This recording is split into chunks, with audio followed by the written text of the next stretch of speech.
Hello everyone. Welcome to your easy guide to English section, and today we are continuing with our English grammar section, that is parts of speech, and the part of speech that we are going to cover today is called preposition. So let's dive into it and see what prepositions are. Now, prepositions may be defined as a word or a group of words that comes before a noun or a pronoun to show its connection to something else. It may tell you about the direction, about the place, time, method, or source. So the word pre before the term preposition itself shows that it is placed before something. So it's placed before a noun or a pronoun to show its connection to the object. So you can think of it like a bridge. It connects noun or a pronoun to another words. So let's try to understand this with the help of examples. Sheena was in the kitchen. Now here the word in is the preposition and it is establishing a connection between noun Sheena and kitchen. So where was Sheena? She was in the kitchen. So it is telling the place where Sheena was. Similarly, she slipped off the stairs. So the preposition of in the statement is establishing a relationship between the pronoun she and stairs. So where did she slip off from? From where did she slip? She slipped off the stairs. Okay. Similarly, we are proud of our country. So the preposition of is establishing a relation between we and country. So we are proud of our country. So of what we are proud of our country. So this is like a bridge. So if you have to remember what preposition is in one word, bridge, establishing connection between noun, pronoun and the rest of the statement or the object. It could be anything. So some of the common prepositions are at, in, on, off, through, below, with, by, under, above, into, out of, across. So even the glimpse of these words would give you a sense that these are telling you about the position mostly. And like the word itself, like it can't be clear enough. The word itself is telling preposition. So usually it is placed before and it gives you the position in terms of direction, place. It could also give you time, method, source, all those things. Okay. So as we look more into this, as we proceed further into our lecture, we'll understand what prepositions are in a much more detailed manner. Okay. So let's start with rule 1 of how prepositions are used. It will also help us better understand what are prepositions. Okay. So the rule 1 says usually a preposition comes before its noun. Sorry, before its object, noun or pronoun. But in some cases, it may come after also. So this is the twist that English grammar throws you. First, it will tell you that it is preposition. So it's placed before, see, pre is there in the word itself. But then it will have some exception. So this is the beauty of the grammar of a language and we have to live by it. So let's see. While we saw that preposition, they come before the object, but in some cases they may also come after the object. And what are those special cases when the prepositions may come after the object? First, when you are asking questions, that is in the interrogative sentences. When you ask a question and use words like who or what, then prepositions may follow the subject. So the preposition like to, about, or for, they may come after the noun and not before the noun. Let's have a look at some examples. So suppose you want to ask that who are two people you talking to. So ask the framing this question like to whom are you talking is wrong. So if you think that preposition to it must come before only, na? So you will place to before whom and you will say to whom are you talking. It doesn't sound very right. It might not be grammatically incorrect completely, but it doesn't sound right. To whom are you talking? But if you say who are you talking to?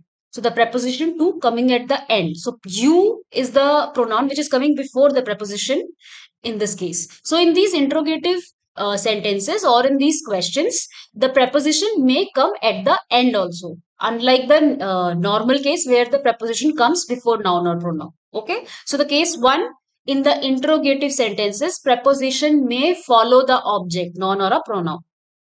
Another example, about what are you talking? Now, this is very confusing. About what are you talking? No, the right way to go would be, what are you talking about? Again, preposition is at the end. For what are you waiting? It's very confusing. Doesn't make very clear sense of what the question is. So, what are you waiting for? So, in these kind of questions, If the preposition is at the end, it is correct. So it's a special case. Okay. Another special case is when the object is relative pronoun that. So when you describe something using that, then put the preposition is at the end and not before that. For example, this is the book for that I have been looking. No, just because that has been used, the preposition will be following that. It will come after the word that. Okay. So the correct statement would be, this is the book that I have been looking for. Okay. So the for is coming after that. Okay. Similarly, this is the picture of that she always talks. Is it making any sense? Picture of that she always talks? No, it is not. This is the picture that she always talks of. So, of preposition is coming at the end. So, two cases when the prepositions may be coming at the end. One, when we are asking questions, that is interrogative sentences.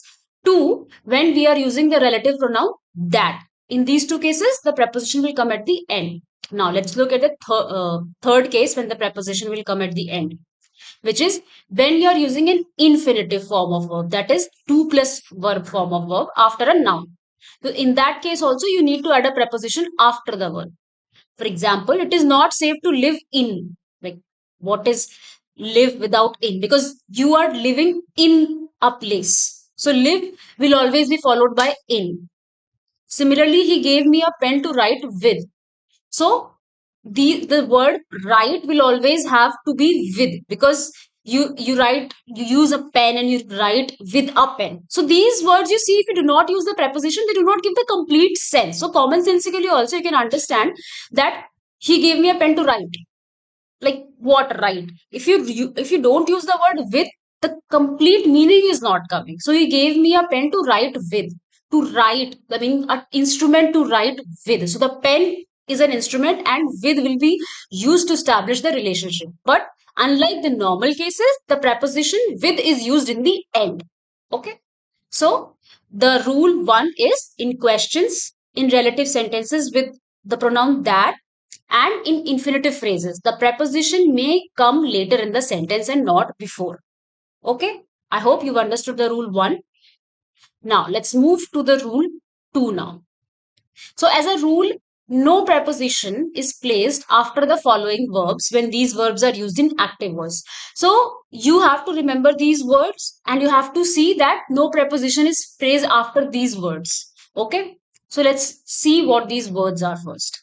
Stress, emphasize, discuss, investigate, comprise, accompany, consider, violate, demand, resemble, pervade, proceed, succeed, reach, resign, attack, invade, resist, enter, eschew, befall, order, direct, join, sign, affect, ensure, board, describe, await, lack, regret, concern.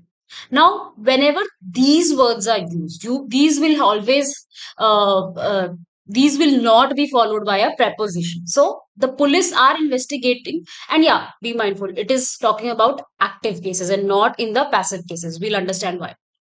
So the police are investigating into the case. So here, investigating word itself is complete. It doesn't need the preposition into to follow. So if something is being investigated, that means it is being looked into. So if you're using into again, this will show that it is looked into. Okay, does it make sense? The police are looking into the case. No, the word investigating itself is showing looking into. So the it should not be followed by the preposition. Similarly, in the second example, the teacher emphasized on the need for discipline. No, emphasis is always placed upon something. There is no need to put an on preposition after the word emphasis, because emphasis itself is a complete word. So these are transitive words. They are already having an object. So the word itself is complete. Using the preposition after would only make it repetitive. Again, I have ordered for his transfer is incorrect. I have ordered his transfer. So the word order itself is showing the his transfer has been ordered. I mean the thing has been made. The order has been done. So for should is not required. So you have to remember these words and see that these are complete in their own sense. They do not need preposition to establish the connection. The complete word itself is establishing the connection. Only the use of preposition will make it repetitive. So let's look at some more examples. I shall discuss about the problem with you. Here, discuss itself is establishing the relation. There is no need for the word proposition, the proposition about. So I shall discuss the problem with you. There is no need of about. I mean, you. It makes a complete sense. I shall discuss the problem with you. What is the need of about here? Okay. So about only makes it repetitive and redundant. It's redundant here. It is of no use. So we use the preposition when we see that without the usage of preposition, connection will not be established. But here, these specific words, they are already complete and hence they do not need the preposition. Similarly, Sony resembles with her mother. No, resemble itself shows that there is similarity with. So the word with here is repetitive. So Sony resembles her mother. We do not need the preposition with. Okay. So just keep these words in mind, and also when you are like you do not have to just cram these words, just get a sense that these words itself encapsulate the connection. So there is no need of preposition to establish the connection for them. Okay. I hope this rule is clear. Now, the part B. So the part B says that omit or remove to, the word preposition to, after communicative words like object. When you use the verbs like advise, tell, ask, beg, command, encourage, request, inform, order, or urge, you do not use the word to before these. Okay, because these words again are also establishing the direction or the connection. They do not need the usage of word to, and the usage of the word to only is redundant in these cases. So I advised him to go to market. Yeah, I advised him to go to his professor. Again, to here is not required. I advised him to go, enough. So advice to him to go is wrong. Advice itself is showing that what I was telling is to him. So I advised him itself is giving some connection vibe. No, you do not need to establish connection between the person giving advice and the person receiving advice. So you do not need to be followed by the verb advice. Similarly, I informed to the police of the accident. It is incorrect. I informed the police of the accident. Here, the word inform is already establishing the connection between I and the police. That I was informing and police was being informed. Without the to, also the connection is clear enough. So these words, they are complete. They do not need the preposition to give the more like broader meaning. So you have to you don't just cram these words, just try to understand why these rules are made. Okay. So I inquired of him. Again, here of is correct because some verbs like inquire of are exception. Exceptions are always there. So by now I hope you've gotten used to them. Now, I've created a summary of some of the words that you might come across in the exam. So, first, try to understand why this rule is the way it is. And then also, once you've understood these, then when you come across these words, even if you do not remember them at the first place, you'll be able to understand that, okay, this word is giving the complete meaning, so they should not be followed by a preposition.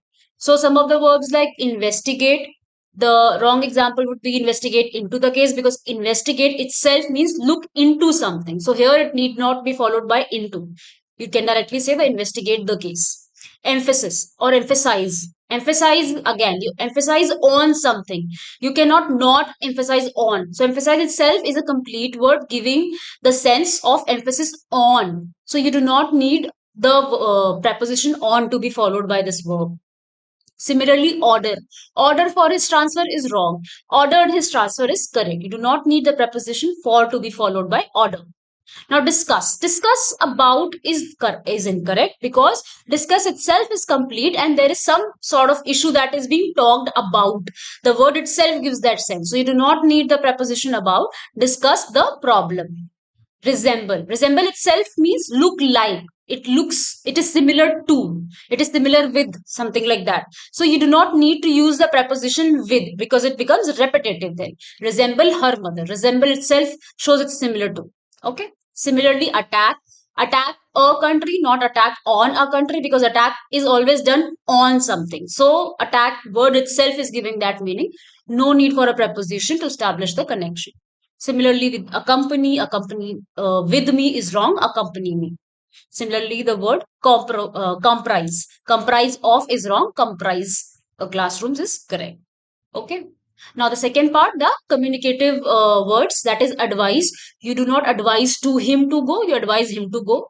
Tell or told, depends on the form. Told to her is wrong. You told her the truth. Ask, asked to him is wrong. Asked him a question. Similarly, inform. Inform itself is giving a sense of people involved, that I informed the police means that I have told the police. There is no need of to establish the connection between me and police. Request, again, request itself is a complete word. No need of preposition to. So requested the manager. Order, again, a complete word. No need of to. Similarly, command should not, need not be followed by to.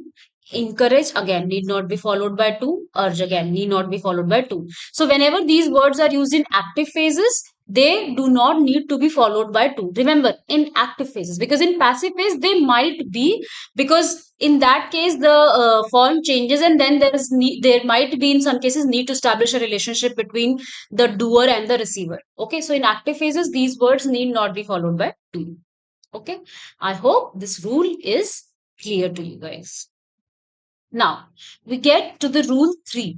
It talks about how prepositions are used depending on the object. That may be any noun or pronoun. Now, when giving something to someone, usage of preposition is optional.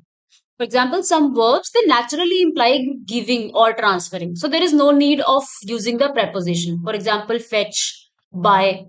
Okay. But if you first say the thing and then the person, then you need the words like for or to clarify who is the giver and who is the receiving one. Similarly, the verbs like bring, give, lend, promise, leave, sell, buy, show, take, fetch, tell, hand, to hand something to someone or to give something to someone, send, sing, read, cost, play, find, get, ask, offer. So these words, you can get a sense that they are giving a sense of giving or transferring something. So in front of these, the preposition is optional. It may or may not be used depending on how you are placing the object. So if you are placing the object before, for example, I shall fetch you books from the market. So here no preposition is used because fetch you books. So here you is used before the object books. But if you here you is used before the object's book. But if you were to say I shall fetch books for you from the market, here books, that is the object, is coming before you. In that case, you need the preposition to establish the relationship between the books and the person for whom the books are being brought by the preposition for. Okay, so basically the placement of object is determining whether the preposition is to be used or not. So if the object is placed before the pronoun, in that case, there is a need of using preposition, because in that case it is not clear who is at the receiving end. So I shall fetch you the books. Here fetch you is giving you the relationship itself. You do not need a preposition here. But here, if you do not, in the second statement, I shall fetch books for you from the market. In this case, where books are placed before you, if you do not use the word for, it will not be clear for whom the big books are being brought. Okay. Similarly, I shall buy you this necklace. Here again, there is no need for a preposition in this statement, but I shall buy this necklace for you. Here the necklace is placed before you. Then we need a preposition for to establish the connection, to establish that who is receiving the necklace. Again, will you sing for me? Again, we do not need a preposition here. But will you sing a song for me? Here the song is placed before me. So in this case, we will use the preposition for to establish the connection. So we have to just get a sense that whenever we need to establish the connection in terms of doer and doing, whether to tell the direction, to tell the place, to tell the source, to tell the time, whatever. So we have to see whether without the preposition are the kind of verbs that are used giving the complete sense. If they are not, then you use the preposition to complete or to establish the connection. Okay. Now, another part could be that some verbs must use a preposition to sound complete and correct. So, while there are some verbs who are complete in themselves and they do not need the preposition, at the same time, there are verbs that are not complete and so they really need the preposition to give the whole sense. The word itself does not establish the connection. So after these verbs, if you're talking about giving something to someone, you must add a preposition. And usually the preposition to be added is with. So, or sometimes to also, depending on the word. Okay. So, for example, I provided him with money. So, with shows that you gave him. The word provide, supply, furnish, interest, or present. These are some of the verbs. They are incomplete without preposition. So, they have to be followed by preposition always to establish the connection. Okay. So, I provided money to him. That is also correct because here to is establishing the connection of whom the money is given. So I provided him the money. It shows what you gave him. The to here is showing whom the money is given. I provided him money. Here the connection part is missing. So this statement is wrong. So these verbs, the provide, supply, furnish, what are they doing? These verbs are doing two jobs primarily. They give something like money, document, etc., and they show to whom it is being given. So in this case, to give meaning to this connection, the prepositions must be used. So without the preposition with or to, the sentences they feel broken and half said. So remember these words: provide, supply, furnish, interest, present. Present itself, for example, you can see that present itself is not giving the complete sense. When present to or presented present with, it gives a sense. Okay. So you have to just see whether the word itself is giving the whole sense or not, and accordingly decide whether prepositions are to be used or not. Some of the like examples that you might want to keep in your mind is the word rob. Now one can always rob a person of something. Rob itself is not complete. So he robbed the old woman of her ornament. So rob would be incomplete without the usage of preposition of. Similarly, fine. You fine someone of some amount. So the teacher fined him with 10 rupees. A teacher fined him 10 rupees. Okay. Similarly, the word inform. Inform someone of something. So inform the police of the accident. Explain. Explain something to someone. You're always explaining it to someone. So teacher explained the meaning to us. Recommend. Recommend something or someone to others. He recommended me to the principal. Suggest something to someone. So he suggested this book to his students. Similarly, compensate. To compensate someone for something. I shall compensate you for the loss.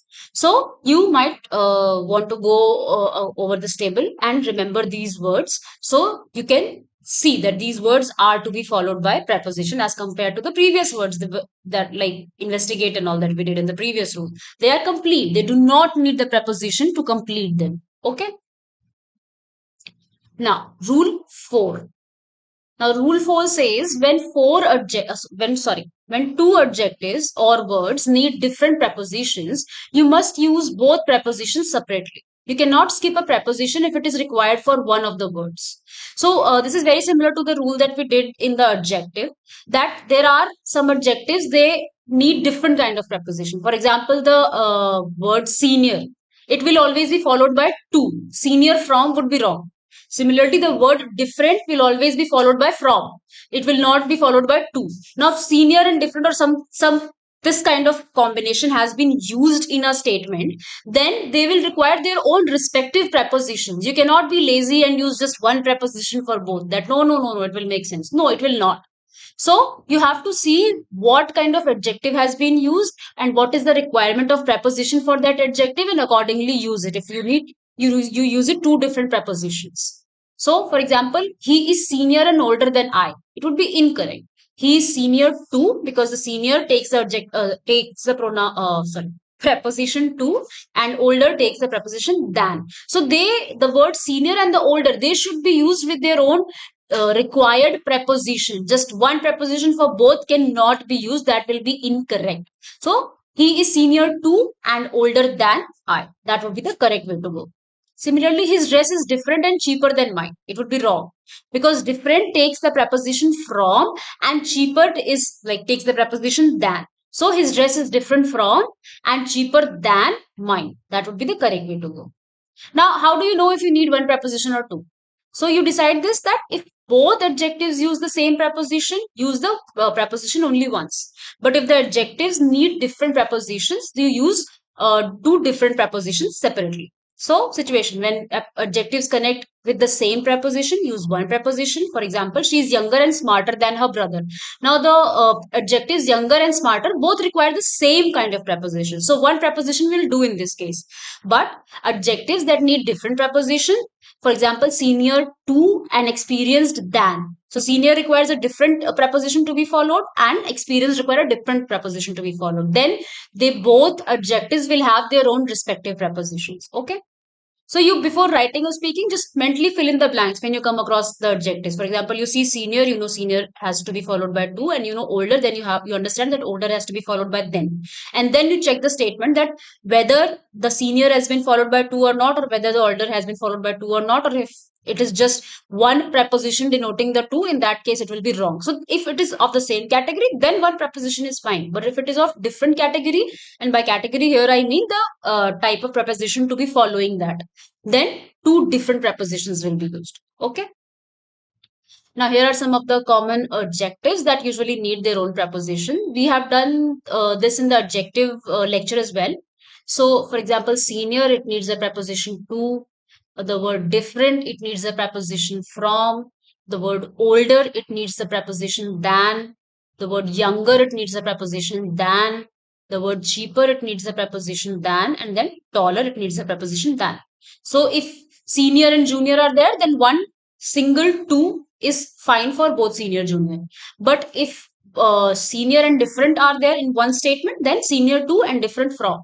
But if different and older are the two adjectives being used, then one single from preposition will be fine for both.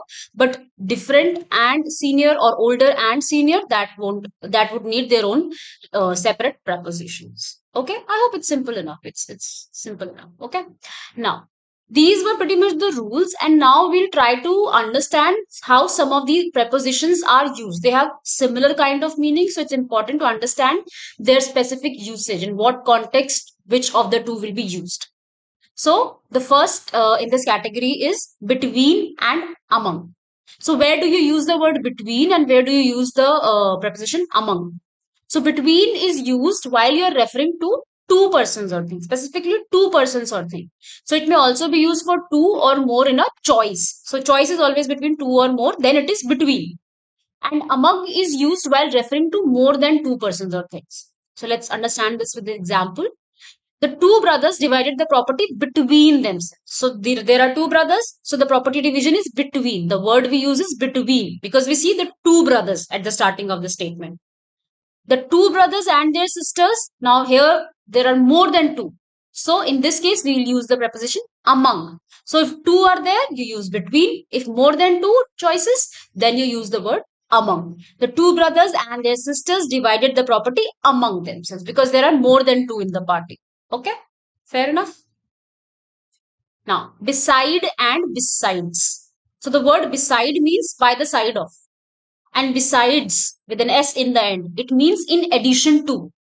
For example, besides studying, he is also working somewhere. So here it means that he's studying, and in addition to studying, he is also working. So when you use the word in addition to, you use the word besides to give that meaning. And when you're just saying beside, that means by the side of.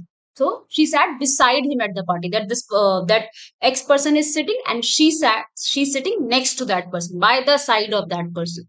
So beside and beside. So just the inclusion of word s at the end, it changes the meaning of the two words beside and besides. Okay, I hope it's clear. Now, by and with. So by is used to denote the doer of the action, and the word with is used to denote the instrument by which the work is done. So, for example, he struck the dog with a stick. So, here the word with is denoting the stick, which is the instrument by which he struck the dog. So, when you have to denote to the instrument, you use the word with. And when you have to denote the doer, a dog was struck by him. So, by is now pointing towards him. Who was struck, like, by whom was the dog struck? By him. So by is pointing to him. So doer of the action. So by and with. By is used to denote the doer of the action, and with is used to denote the instrument by which the action was done. Okay? Simple. Now, the word for, it is used to express time. It could be indefinite time or a specific period of time. For example, for 2 months, for 6 years, for 2 hours. So here it can be like indefinite amount of time or the specific period of time. For example, I shall go to Delhi for 2 weeks. So here for is used to refer to that specific period of time, 2 weeks. He stayed with me for 2 hours daily. Again, 2 hours, for 2 hours to refer to that specific period of time of 2 hours. She has been sleeping for 2 hours. Again, for is used for the time expression. She has been in Delhi for 1 week. Again, for is used for time expression. Okay, this is quite simple. Now, the difference between from and between. So, from is normally used with to, till, or until, and between is used with and. So, he works in the office from 10 to 5. So, we see that from is used with to give a range from what time till what time that person is working in the office. So again, from is giving you a range, it is used, and hence to give you the range, the words to, till, or until are followed by from. And for between, the reception will be held between 5 p.m. to 9 p.m. Here again, the time range is being given, but the between itself is complete, and there is no need to use the word to, till, or until after that. Okay. So this is how the words from and between are used. Now, before and ago, again, they are also very similar in meaning, but there is a very slight difference in the usage. Before shows one action happened earlier than the other action. So it is relative. It compares two actions. This happened before that.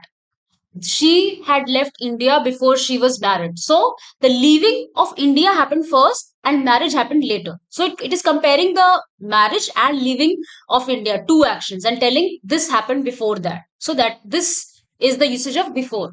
Now, what does ago do? It tells how much time has passed from now. So it is absolute. While before is relative, ago is absolute. It directly connects to the present time and counts backwards. So it tells you how much time has been passed. So she left India 2 days ago. So from today, 2 days have passed since she left India. Okay, so it is absolute. It is giving you the time that has passed from today, counting backwards. Okay. Now, in and at. How do you use in and where do you use at? This is very commonly confused words. So here, in refers to like bigger areas, so say to towns, cities, countries in a wider sense.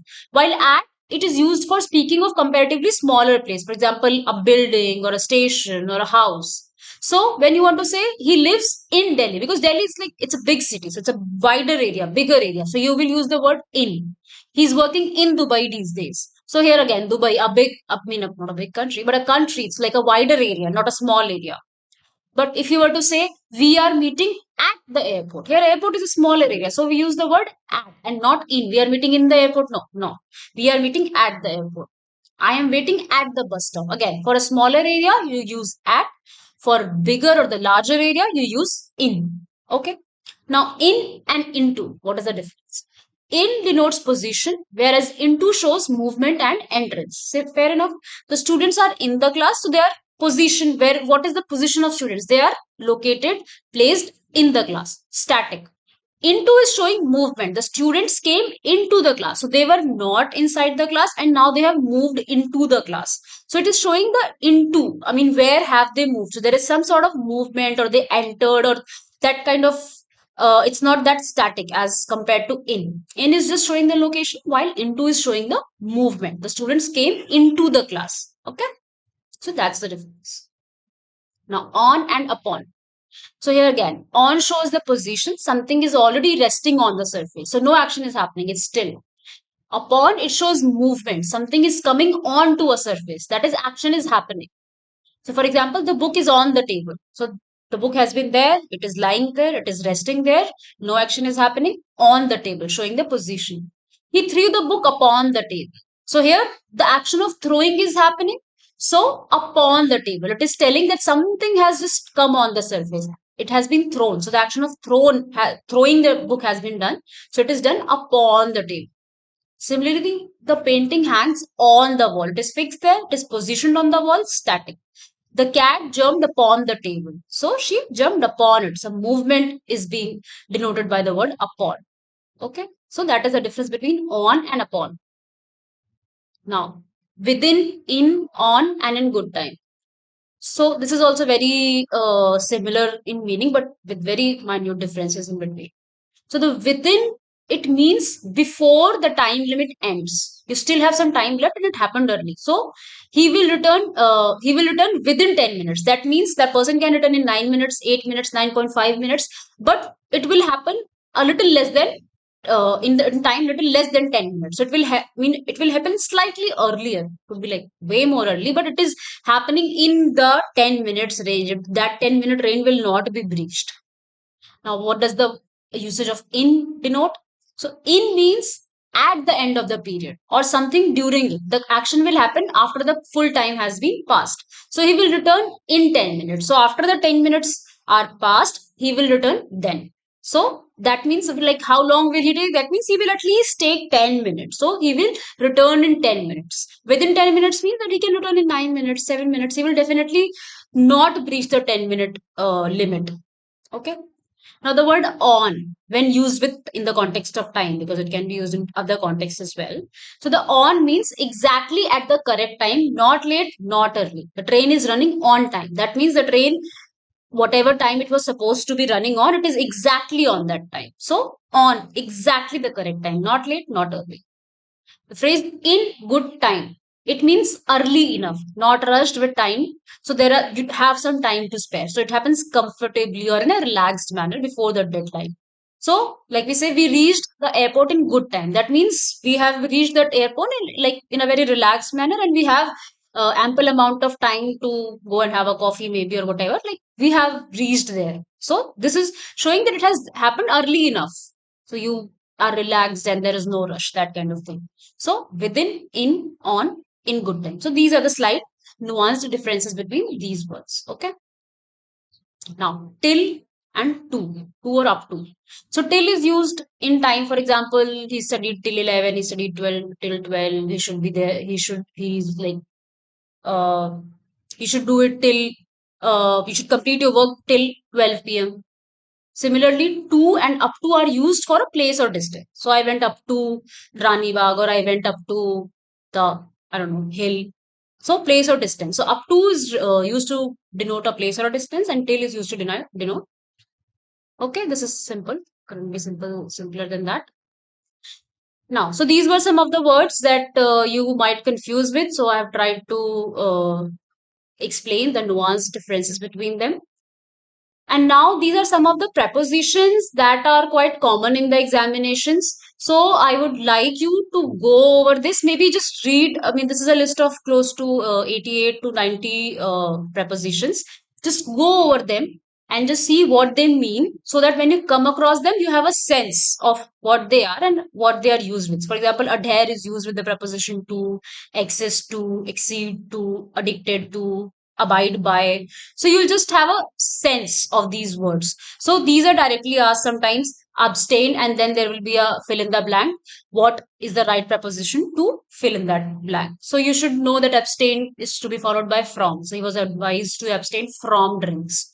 So just go through these. This will be very helpful, because if even if you do not broadly remember all the rules or how things are done, this will help you still solve the questions of preposition. I mean, if you have this list in your mind, I don't think uh, I mean, the list and the rules are definitely the best way to go. But even if you cannot remember the rules very well, this list was going to be it will going to make things very easy for you. So just go through this list.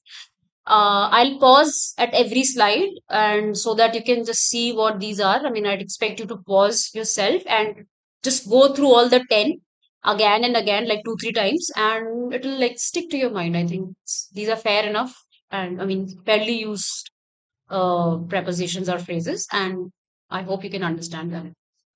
So, abound in, abstain from, exceed to, access to, adhere to, approve of, assent to, acquaint with, addicted to, abide by, accused of, acquit of, adapt to, accustomed to, aware of, beware of, blush at, believe in, benefit from, cure of, So again, pause at this and maybe have a look at the sentences also and understand and try to understand these prepositions better. Let's move ahead. Compete with, comply with, congratulate on, count on your friends, charge with, cope with, contribute to, complain of, deal with, differ from. Again, pause and have a look at them. Right? Differ with, dwell on something to, think upon it. Die of, die from, depend on, eligible for, enamored of, embark on, entry into, endowed with. So again, these are this is very sorted formula kind of thing. If you remember these, you'll not be confused with prepositions ever. Similarly, familiar with, fond of, fascinated by, grieve over, guard against, good at, hear of, hear from, interested in, insist on, invest in, listen to, laugh at, married to, object to, participate in, persist in, pine for, pray for, prefer to, prevent from, provide with, proud of, quarrel with, recover from, refer to, refrain from, related to, remind of, rely on, revolt against, search for, succeed in, smile at, specialize in, stick to, submit to, subscribe to. Everybody would know this one for sure. Sympathize with, tired of. I'm tired of excuses. Think of, think over, trust in, vote for, warn against,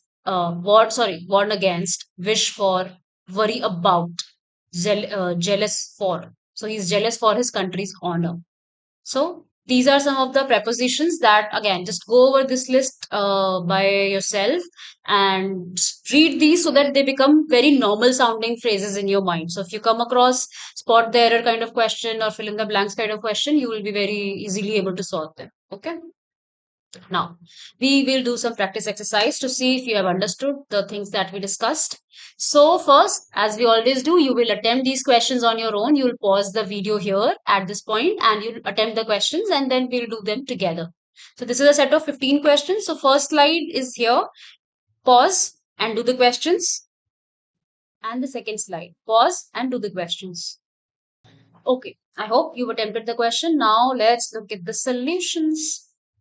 The first statement, we should always listen the advice of our well-wisher. Again, listen the advice. What is listen the advice? How, like, whose advice, who's listening? So there is no connection without the preposition to. So, and we have also learned that listen is the word that has to be followed by to. So listen to the advice. So listen always takes to as a preposition to follow it. He closely resembles with his father in the facial feature. Resemble already is complete and it is telling that it is similar to something. So resembles with is wrong. The correct way to go is he closely resembles his father in facial features. Statement third, while taking examination, always write with dark ink. So write with dark ink. We need with here to establish the relation between what is to be written, used for writing and the action of writing. So here the statement, always write with dark ink. The statement is correct. So while taking examination, always write with dark ink. Correct statement. No error. The insurance company has promised to compensate the damage to my house. So the error is in the phrase compensate the damage. The right way to go is compensate for the damage. Okay. So for is establishing the connection here. So we need the preposition for in between. So the error is compensate the damage. The right way to go would be the insurance company has promised to compensate for the damage to my house. What will be the compensation done for? For the damage. Okay. You must revise your answer sheet again. Here, revise and again are like repetition. So you must revise your answer sheet. Finish. That's the correct way to do. He suffered from heart attack last year. So the error is in the from. He suffered a heart attack last year. You don't need to use the word from here. Everybody complains against callous treatment of the police. So complaints against is wrong. Complaints of. We have done it in the table that we discussed in the lecture. So complaints of callous treatment. So everybody complains of callous treatment of the police. So you just have to remember the phrases that we have discussed. So what goes with complaint? Of. She is very popular among her friends and relatives. So no error because there are many people. Had it been she is very popular among say two people, she's very popular between Radha and Sheetal. Then two people we use between. When more than two people we use among. So she's very popular among her friends and relatives. So there are many people. So we use the word among. Hence, no error. The highway robbers robbed all their belongings. So we have done the rob word also in the table. So robbed all their belongings is wrong. The highway robbers robbed them of all their belongings. So the rob will always be followed by the preposition of to give the complete sense. Okay. 10. Would you please ring me up on next Monday? So the error is on next Monday. Ring me up next Monday. No preposition on is to be used before next, last, this, or every. Next day, last day, this day, every day. So there is no need of the word of the preposition on. Okay. Don't quarrel on trifles with your friends. So the quarrel on trifles is wrong here. Quarrel over something. You don't quarrel on something, you quarrel over something. Again, this is in the table that we've done in the lecture. So if you remember those words, you will be able to solve these questions very easily. Now, my house comprises of 5 rooms and is spacious enough for two families. Comprises of is wrong. Comprises itself is complete and you do not need of to follow the word comprise. So, my house comprises 5 rooms and it's spacious enough for two families. The 13th is there is no cause of anxiety about his health. So, the cause of anxiety, like there is no cause for anxiety about his health. So cause for anxiety. Okay, the correct preposition will be for. So cause for anxiety is the correct phrase here. Okay. Children should be taught to write by a fountain pen. Write by a fountain pen is wrong. Write with a fountain pen. We've done this write one as an example in the previous slides that we did. So the children should be taught to write with a fountain pen. Okay. His employers were compelled to dispense his service. So the error part is dispense his service. The correct way to go is dispense with his service. Dispense is always followed by with. Okay. So his employees were compelled to dispense with his services. Okay. So that's the lecture for today. I hope you've understood prepositions. They are the bridge. They establish the connection. So with this, we end the parts of speech. I think we've done all of them. And I hope you've understood these bricks of grammar and you'll use them correctly and hence become a grammar Nazi maybe. Don't do that. It's very annoying. But speak grammatically correct English and if not that, at least be able to solve the questions in your examination. So thank you so much for your time and patience. I'll see you again. Bye bye.